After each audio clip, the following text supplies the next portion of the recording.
In the iconic bridge fight from Spider-Man No Way Home, Dr. Octopus's tentacles were the work of the visual effects team. But on set, the car and these exploding water barrels were very real. Even if we're going to replace all that and have digital versions of things, if you can shoot something, it's always better. That's visual effects supervisor Scott Edelstein.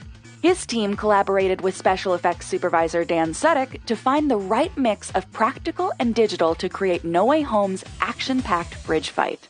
Like when Doc Octopus first emerges with his mechanical arms. To really sell the strength of these CGI arms, Dan devised a way to crush the cars practically into what the crew called taco cars. I saw the previews, I thought, wow, wouldn't it be great if we could just pull down the center of the car very hard and just let the car fold up by itself?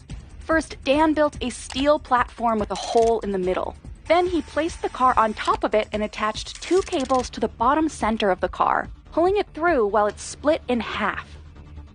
Shots like this one, Hello, Peter, where Doc Ock was simply suspended in the air, were equally challenging. Unlike in 2004's Spider-Man 2, Alfred Molina did not wear a pair of puppeteered claws on set. While the actor now had more flexibility to move around, Digital Domain would have to know how to place his arms in the shot, especially when they held him up like this. The best visual effects references depended on how high his body was above the ground, which varied throughout. Sometimes the crew could use cables to lift him up, letting him move his real legs around more freely, but it wasn't very comfortable. Other times he was strapped to a tuning fork, where crew members could steer and turn him from behind, as seen here, when he pulled himself up from under the bridge. When the arms brought him down to the ground, they used a moving platform that could be lowered and operated like a techno crane. Spider-Man also has to rescue the assistant vice chancellor from her car as it teeters over the edge of the bridge.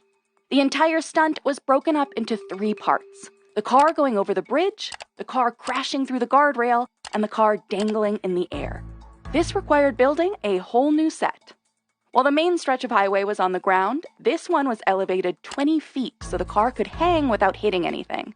First, the car was placed on a small track to move it forward. Then it was guided by cables for the moment it sputters out of control. We wanted it to look a little more natural when it got hit and let it kind of just swing into the railing as opposed to just follow this exact arc. To make the car crash through the guardrail, Dan built a piece of the rail out of beaded foam. He then painted it and plastered the edges before pre-breaking it into smaller pieces. Finally, he put it back together so the car could smash through it. We built 20 or 25 feet of breakaway because you figure the length of the car was 16, 17 feet long. The car was later placed on a gimbal in front of a blue screen, so it would look like it was really teetering at a 90-degree angle over the edge. The gimbal was safe enough for actress Paula Newsome to be inside the car, so cameras could capture her terrified facial expressions. Filming her upside down was particularly helpful for the VFX artists. You really get the dynamics with her hair and the movement of her clothes and all that. And instead of looking out at Spider-Man, she's actually looking at a tennis ball, which was then easily erased in post-production. As Spider-Man tries to pull her car to safety, Doc Ock throws another car at him, which hits some barrels instead.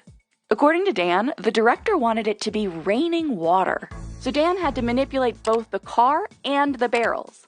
This required putting a 20-foot nitrogen cannon diagonally through the car.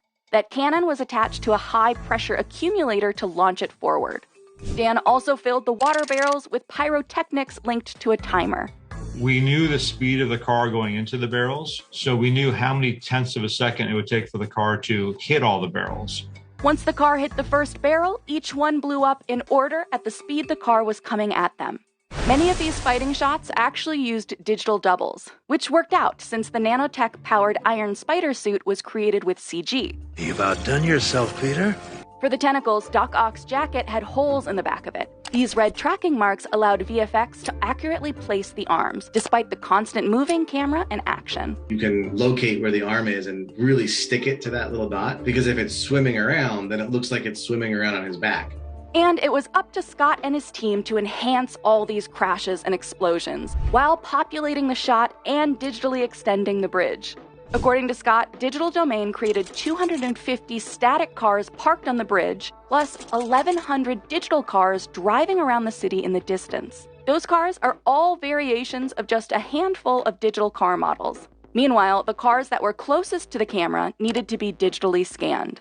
They do a basic texture shoot of photography for like what the car looks like, what the texture is.